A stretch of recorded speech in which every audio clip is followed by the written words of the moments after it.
family, and there's no problems. Tonight on TVTV, crazy or just crazed? The sci-fi fans who'd do anything to be lost in space. TV Young Guns getting viewers in a state about pop culture. And our soapy king, Shane Withington, tries to prove that life's the beach. Good evening.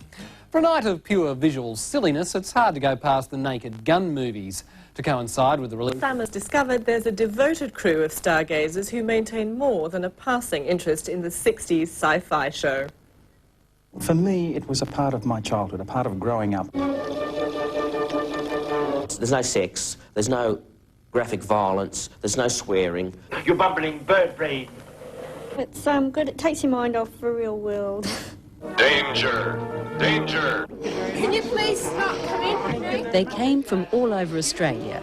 Some flew into Sydney for just 2 days for the convention and the opportunity to see their hero, Jonathan Harris, alias Dr. Zachary Smith, in his one-man show.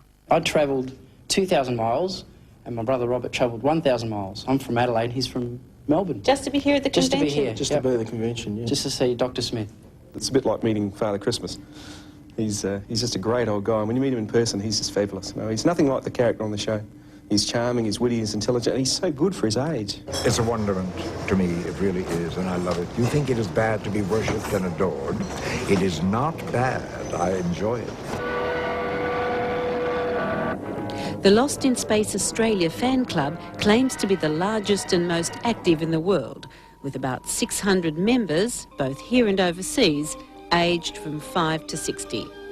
It was founded 3 years ago by Ken Armstrong. I remember when I was at primary school in the mid to late 70s, we all rushed home to watch Lost in Space on TV.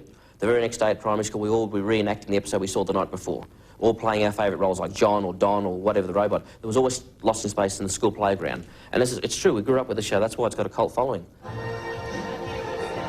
The club has 4 or more functions a year. They browse through science fiction merchandise, ranging from postcards to robots, watch old Lost in Space programs, and auction off memorabilia for charity. We're $20 down about $20. Any answer 20? $30, $30.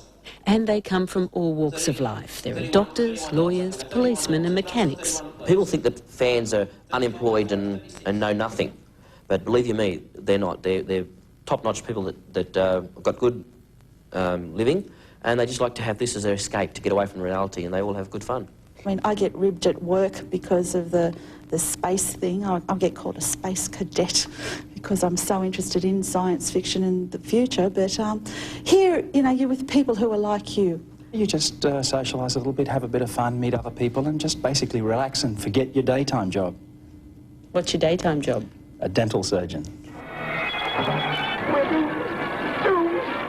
Convention organisers had been hoping for a live appearance from the man himself, but that was not to be. Jonathan Harris was preparing to fly home to Los Angeles.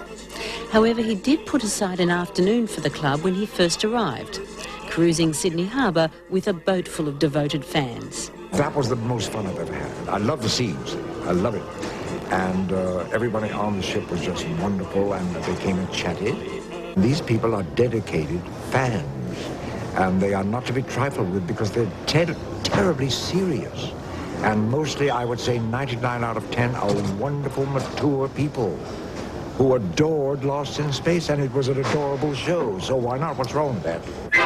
So what is it that keeps these fans coming back for more?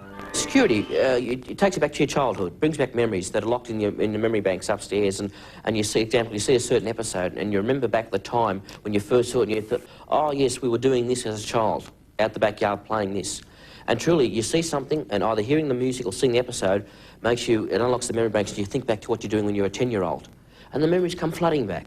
But it's 30 years since the event. It is, but I think, how long do you remember your childhood for? I mean, that goes for the rest of your life, and these are the fond memories a lot of us have got.